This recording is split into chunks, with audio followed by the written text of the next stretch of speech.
Hang up. Corporate needs you to find the differences between this picture and this picture. Intel has told us there were at least 7. Okay, I already see one. Give him. Okay. They're the same picture. Well, I guess it's a good thing that Warner Brothers finally decided to reveal some official gameplay for this title, so that way I don't have to worry about them copyright striking my channel again for calling them out on all their BS. But man, after seeing all that gameplay for Suicide Squad Kill the Justice League, not only did it reaffirm my own personal stance on not being too interested in this game based on everything that we have seen up to this point, but it surprisingly also managed to push me in the absolute opposite direction that Rocksteady and Warner Brothers expected their consumers to go. Because as I've decided for myself, I will personally not be purchasing Suicide Squad by the time it releases in May. And in my honest opinion, neither should any of you. But with all that said, welcome back true believers and all you DC fans to, yes, another video talking about Suicide Squad Kill the Justice League. Unfortunately, this is not the type of video that I wanted to make in regards to this game, but I still believe this is an extremely important topic to discuss for a video relating to the future of superhero games and why Suicide Squad in particular is making every wrong decision possible. So as it was officially revealed during the latest PlayStation State of Play, we did finally receive a fully in-depth gameplay demo as well as a behind-the-scenes sizzle reel of all the important elements that we needed to see and needed to know relating to Suicide Squad Kill the Justice League. And while there was a leaked image that did release previously relating to what exactly we can expect from this game, the State of Play managed to officially confirm that Suicide Squad is nothing more than a third-person action-adventure live service looter shooter. And if you remember as clearly as I do as to how bad of a reception that a game like Marvel's Avengers received, I highly doubt that anything will be different this time around in regards to Suicide Squad. Not to mention the absolutely underwhelming experience that we received with Gotham Knights. Even though that isn't technically a live service game, it still happened to include all the telltale signs of everything that a looter action-based game would entail. And considering that I'm not a fan of either of those games, and I have played through the entirety of them for myself, it's pretty clear to see exactly what's going to happen by the time Suicide Squad launches in May. And just to make this clear right off the bat, to all you people out there who are saying that you shouldn't be worried about this game in the slightest, considering that it's Rocksteady who's developing it, and given their incredible track record with the Batman Arkham game, surely the Suicide Squad game would be on that same level of quality. Well, I hate to be the one to burst your bubble, but the last time that Rocksteady actually released a game was all the way back in 2015, which at this point was nearly a full-on decade ago. And ever since the release of that game, the main two co-founders of Rocksteady, of Sefton Hill and Jamie Walker, have in fact left the studio completely. If you end up stripping away the entire DC IP from the structure of this game, what do you have left? And in my eyes, it's nothing more than a merely tacked on live service game, which will do absolutely nothing for the characters that it's including, or even manage to revolutionize the looter shooter genre in any meaningful way. Especially given the live service third-person looter shooter nature of the Suicide Squad characters, instead of playing as a group of people that we actually do want to play as, like, oh, I don't know, the Justice League themselves, it sadly is shaping up to be an insanely boring and uninspired experience compared to the revolutionary steps that Rocksteady took with the Arkham franchise. I still find it absolutely baffling to believe that Rocksteady of all people managed to go from this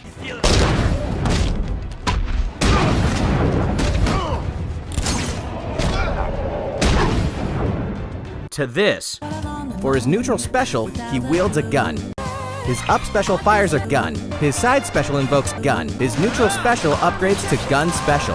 And then there's Joker's final smash. All out gun. After cutting through foes, he'll launch a coordinated gun. However, I do have to make it clear that I don't necessarily entirely blame Rocksteady of all people as to the predicament that they have currently found themselves in. And if anything, I'm more inclined to blame the larger company of Warner Brothers for essentially forcing this live service nature onto Rocksteady to incorporate for the Suicide Squad, and instead had to follow a formula that Warner Brothers placed in front of them. How many times do we have to teach you this lesson, old man? I love the young people.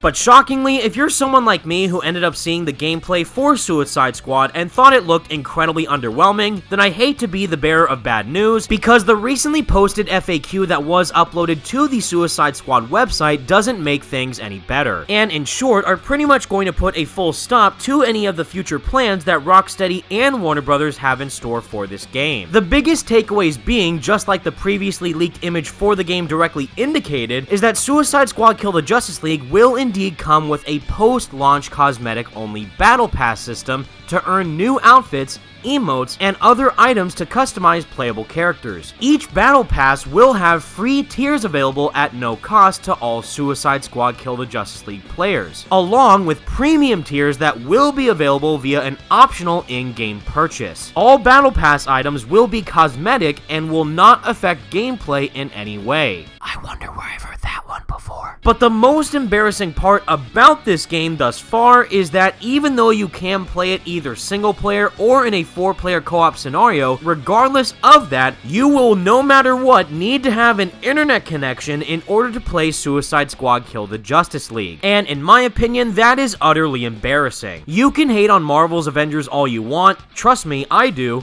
but that game at least had the option to play it either solo or cooperatively without the need of always being logged into the internet, which not only reinforces this game's awfully structured live service nature, but it will also make the game itself flat out unplayable and irrelevant if they cease production for any future content plans, or even worse, end up shutting down the online servers completely, which based on how little of a lifespan a game like Marvel's Avengers had, I highly doubt that Suicide Squad will fare any better. Despite what Warner Brothers and DC want you to think, the overall brand of the Suicide Squad is nowhere near as popular as the massively beloved IP like that from Marvel with the Avengers, or even in the case of DC, none other than Batman himself. And if the game ends up doing incredibly lackluster in terms of its sales performance by the time it releases in May, then I highly doubt that Rocksteady and Warner Brothers specifically would want to keep pouring money into this game if they aren't receiving a massive amount of income in return. Which makes it even more obvious in advance to tell how little time Rocksteady will have to make sure that they release the game in a well-polished state and frequently release content on a free basis so that way they can keep engaging their consumers to actively participate within the game. But given the absolutely insane amount of dislikes that the trailer itself has received from the PlayStation YouTube channel as well as the official social media pages from DC and Warner Brothers, the reception that this game has garnered has pretty much completely blown up in their faces. And what's worse is that this type of genre that Rocksteady is deciding to do is not only completely out of their wheelhouse, but it's also an absolute disgrace to the legacy that they have previously left with the Batman Arkham franchise, and specifically in regards to the role of Batman from the late and great Kevin Conroy. Even though this might be one of, if not his last performances as the Caped Crusader within this game, I still have enough respect for myself that I will actively decide to not participate in the poor business practices that these type of live service games encourage, and merely decide to vote with my wallet that I will not support this type of game in any way. And the final message that I will leave with all of you today is that while you can personally decide for yourself what you want to do with your own hard-earned money, I highly encourage you to think about whether or not this is the type of game that you want to support from these hardworking developers, because if you do decide to do so, you're merely encouraging them to try and make even more of these types of games in the future. Whereas if you decide to not purchase this game, it will directly send a message to the higher-ups at Warner Brothers that these are the types of games that we do not want to see be released. I was already let down 2 times in a row from Marvel's Avengers and Gotham Knights, and I will make damn sure that I won't let Suicide Squad of all games to add on to that list. And with all that said, everybody, that's the video I have for you today, and please let me know your thoughts in the comments section down below. What are your thoughts on Suicide Squad Kill the Justice League after seeing the PlayStation State of Play, and are you someone like me who is going to not purchase this game, or are you actually excited for what this game might entail? Let me know what you think. Be sure to leave a like on the video and subscribe to the channel if you did enjoy, and for more superhero games videos like this in the future. Thank you all so much for watching, and until next time, peace out.